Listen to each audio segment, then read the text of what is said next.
Hello, everybody, and welcome to another episode of Inside Guns with your host, me, the Yankee Marshal.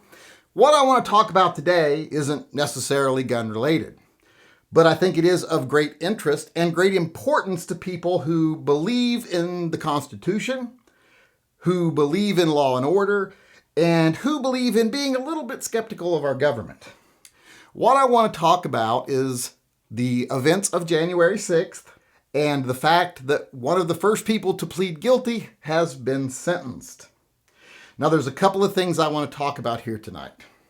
First off, I want to say I'm not going to really make this a political statement about who was right or wrong on January 6th. We know people broke the law. Whether they had good cause or not, they did break the law. And I do believe people should be punished when they break the law, even if it's for a good cause. I think you should be more lenient if it's a good cause, but still, they broke the law. And I'm not going to get into, whether these are the worst monsters in history, which some people think, or whether they're heroes, we should give them a medal. I don't believe either of those things. Both of those things are extremist ideas, left and right extremes. I'm kind of somewhere in the middle. I'm a gray area kind of guy. And I do not agree with what they did. I will say that right now. But I also know that the difference between dissident and liberator basically just comes down to whether you win or not sometimes. So I'm not so quick to label, simply because, like I say, a lot of people do a lot of things for a lot of reasons. When things aren't that complicated, this is a time when things were very complicated and a lot of extraneous factors were at work here. So I don't want to say I'm giving them the benefit of the doubt, but I'm understanding that nothing here is black and white. And also, I'm not going to be one of the people that thinks, these guys won't be getting what they deserve unless they're lined up against a wall and shot. That's because that's what some people think of all the people who participated in the January 6th event. And that's just how they feel. They're like, they're traitors, line them up against a wall, shoot them. Which I think is very silly because a lot of people did nothing more so than just walk through the building. They didn't break down the doors, bust windows, any of that stuff, threaten anybody. Other people did. And to say they should all be the same, that's not something I'm willing to go. Not something I'm willing to do. I'm not willing to go that far. Also, I'm not going to say these people were heroes. I don't agree with what they were doing or why they were doing it. There's no evidence to back up anything that would have spurred them on to do something like they were doing. I think a lot of them were just people who were upset that they didn't win. They were just sore losers, and they just didn't like it. But that's not all of them. That's some of them. Like I said, a lot of gray area there. So I'm not going to say line them up and shoot them, and I'm not going to say they're heroes, give them medals, and let them go. Because like I said, don't think either of those things are applicable. If I agree with somebody who's protesting, I do agree with some civil disobedience. Especially civil disobedience that doesn't cause harm. If you cause harm, then I definitely want you arrested and charged with whatever you did. If you decide at a peaceful protest to start throwing rocks at cars, especially like if you block a highway or block a road downtown and people have to drive 2 blocks out of their way because of you, well, that's an inconvenience that I can see letting go. If you start throwing rocks at cars that come too close and shatter windshields, put people at risk, then you're a criminal. You need to be arrested and go to jail.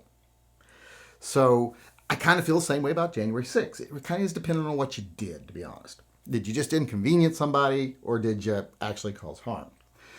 And one of the things I want to talk about mainly about the sentence tonight is people think this sentence is too light. I'm not going to deal with people who think it's too little because too much, because I'm not really wanting to address that. I'm really wanting to address people who are like, this is too light of a sentence. This isn't going to be a deterrent, because I have a real problem with that. This gentleman has received a sentence of 8 months. And some people are like, 8 months, that's nothing. That's not going to turn anyone. In 8 months, he'll be back to his normal life. Well, 8 months is a long time, especially in a federal prison. And he's not going to be back to his normal life. It's not like just, it's 8 months and that's it. Prosecutors were only asking for, I think, 18 months. And he's done some time, so they're probably getting about half what they asked for. They weren't asking for him to be shot.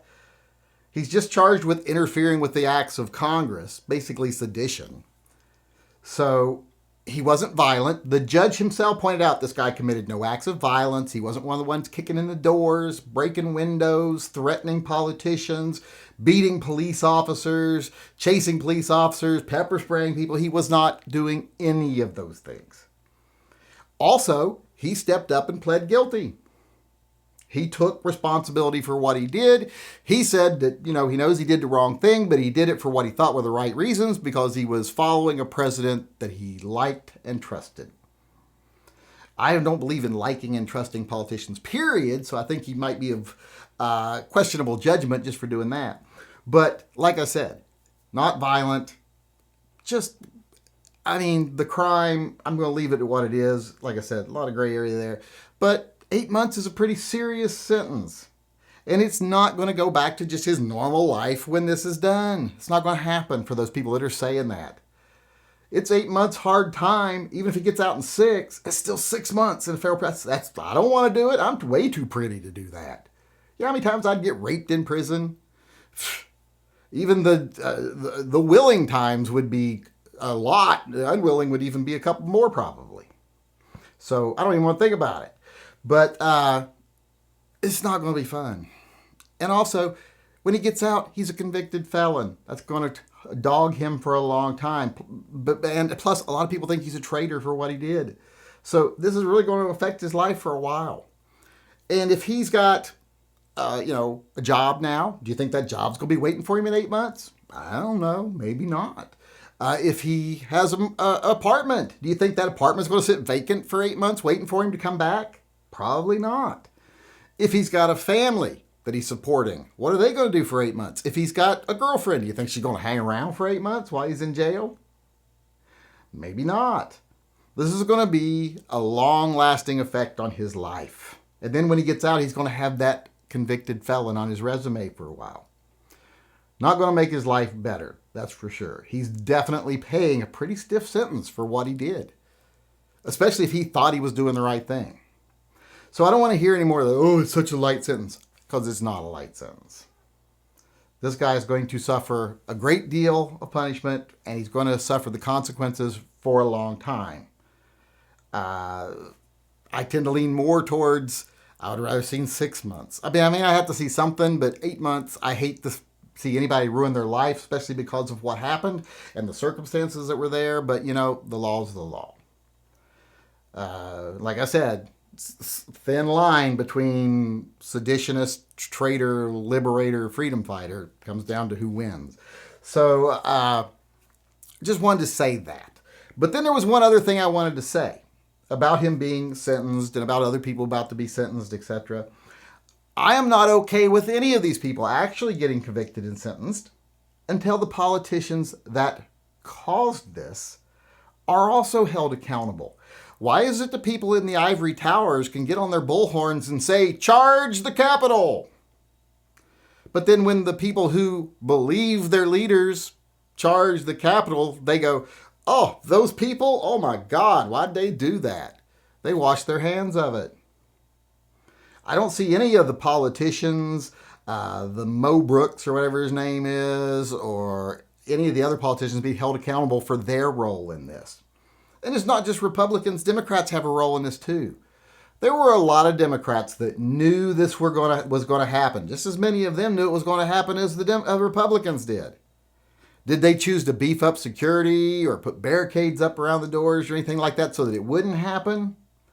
No, they were like, this would be politically beneficial for us if the other side does this. So the other side was engaging in, let's overthrow Congress, basically. Let's stop the process of government, the workings of our government. And then the other side was like, let's let them do that so it'll look bad and we can take credit for being not those people, basically. And I think they should be held responsible for that too. Nancy Pelosi could have called for extra security. Nancy Pelosi could have taken precautions that this didn't happen, but she wanted it to happen. She was willing to let citizens of the United States be sentenced to prison, have their futures ruined, so that she could benefit from it politically. Same thing with a lot of guys on the right. They were doing this for their own political benefit, and they didn't care what happened to the people who did their bidding. So until politicians, especially the ones that encouraged it, and caused it or held accountable for what they did, how do you hold them accountable for what they did? If a general orders an illegal action on the battlefield and he's not going to be charged, do we get to charge the privates too? The ones that were actually there just following their orders? Now, I know just following orders is not a defense. But if the person who gave the orders is not being charged, if no one thinks it's serious enough to hold command responsible, should the foot soldiers be responsible? I don't think so. So until I see some politicians getting charged, I don't want to see anybody else get charged, to be honest. So I'm just getting sick and tired of that. But that's what I wanted to say about that. I know I'll piss some people off, but that's just how I feel about it. All right, everybody, with that being said, I want to move on to my favorite part of the show, gun talk. And today, we're just going to play a little guessing game. A game we were playing in a live chat the other night. I went to Sporting Systems the other day, put a gun on layaway. And I told people who saw that I was at Sporting Systems when I was doing my live chat, yeah, I just put something on layaway. And they said, what is it? I said, well, I'll give you a couple of hints, let you ask a couple of questions and see if you can guess. So we're going to play that tonight. The hint I gave was the first three characters in what the gun is .45. And I know that's backwards because I just wrote it to where I can see it. But that's the first three characters in what this gun is. And then I allowed people to ask some questions, yes, no questions. I'm sure you're familiar with these types of games. First question was, is it a revolver? And the answer was no. Second question was, is it a semi-automatic? And the answer is no. And then the next question was, is it a long gun? And the answer is no. So those are the questions that I remember being asked. There were some more, but I think that's enough to kind of give you a hint. It's not a long gun. It's not a semi-automatic. It's not a revolver. It's not a pistol, basically. I think that was another one. The first one someone asked said, is it a handgun? Or maybe that was the third one. But it's not a handgun. It's not a long gun. It's not a revolver. It's not a semi-automatic. And it starts with .45. So I want people to guess in the comment section of this video, what is it Yankee put on layaway? And of the people who guess it right, I am going to choose like 10 people and I'll send you, I don't know, a cool patch or something. So if you got a guess in the comment section of this video. And like I said, I will tell everybody what it is tomorrow, and then I will choose 10 people who got it right from this chat window here below this video, and send you all like one of the Kool-Aid patches or one of the Mavis patches, etc. Something, I'll find something to send y'all. But, so there you have it. Go ahead and guess. I don't know why I said but. There you have it. There you have it. Go ahead. Guess what you think it is. And like I said, I'll let you know tomorrow. Hey everyone, I want to end the show tonight with an update on Mavis. I think everyone is familiar with Mavis. I have her on my shirts, patches, etc. She is my English Bulldog. I've had her for 11 years. Well, some people have been asking me lately how she's doing. And I just wanted to give people an update. She's not doing great. She's really showing her age. And she's having good times and bad times. Now, I will say her good days outweigh her bad days by probably 5 or 8 to 1. She's doing okay. But she's had some few spells lately where she's had coughing fits to where she almost collapses. We have to go over and hold her up and rub her back and rub her chest so she feels better. She's also had maybe a little seizure or two. She started having trouble controlling her bowels and her bladder while she's sleeping. So we've been dealing with that. But we took her to the vet because of the little seizure she had. And unfortunately, it turns out she has TMB disease. A lot of us suffer from that. Most people will get it eventually, and it's 100% fatal. There's no surviving it. And if you're not familiar, TMB disease is too many birthdays. She's just really old. Most bulldogs die around age 8 to 9 years old. She's over 11 years old now, like 11 and a half years old. So her days probably aren't long. But right now she's comfortable. The vet said, hey, if she's having 8 good days to every one bad, And even the bad days is just a day she has like a little seizure and then she doesn't want to eat and she sleeps a lot. She doesn't seem to be in any pain or anything. She's just slowly failing. The vet said she could die tomorrow or she could live another 2 years. You never know at this point. But all we're doing now is just keeping her comfortable. We paid like $2,500 to find out she's just old, by the way. But we're going to do our best for her for as long as we have to. Hopefully she'll live the couple of years and she'll stay to where she is now, where she's enjoying herself. Right now she's in there chewing on one of those dental chew sticks and having a blast doing it. So good day for her today. Some days she's really, you just look at her eyes and she's fully aware and she's there. And other days she just stares at the wall and wants to take a nap. But as good as can be expected, I guess. It's just that I was concerned in some of my live chats where she wasn't doing well some days when we were taking her to the vet. But like I said, vet said she's just old and it's going to be that way. So as long as she stays comfortable, we'll do everything we can for her until she's ever suffering. And then that'll be another decision we have to make. I don't want to have to make. None of my dogs will ever just die willingly. They don't just be like, all right, I'm done. I'm going to go lay down and go die. They always fight till the end, and I have to make the decision. I hate that. But that's an update on Mavis. I just want to let everyone know how she's doing. Everyone keep your fingers crossed for her that she gets another year or two of actual good quality life. Because at her age, it definitely ain't guaranteed.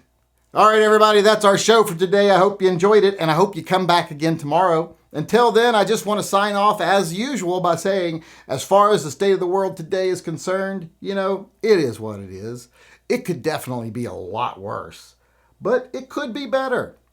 And if we as a community continue to fight smart and hard for our rights, in the courts and in the streets even, not violently, but the right way, if we continue to do that and we ignore the fear mongers, the propagandists, the profiteers, the people that want to manipulate you for their own financial interest, not for the interest of the gun community, but they want to pretend like they're activists and you know what I'm talking about, those people. If we ignore them and, like I said, continue to fight hard and smart, what things will be in the very near future for the gun community and people who believe in freedom in general is better.